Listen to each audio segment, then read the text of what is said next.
Mag-open og oil. Ay. Okay. So, mo ni siyang motor ni Bart. And then normally ang kaning siya naa siya stick. Tapos pag walay stick, maybe they can use the No, they just use that. okay.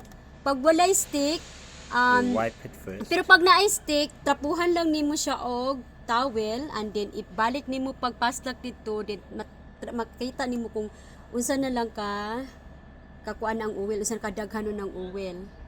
And then pagkahuman kung gamay na lang, so butangan lang nimo siya og katong refill nga oil, then gamit ang kanang pangsala, you know, that funnel. And then dito na din bisan kuan, and then pwede na din mo na siya ibalik og i-lock. Okay. That's it.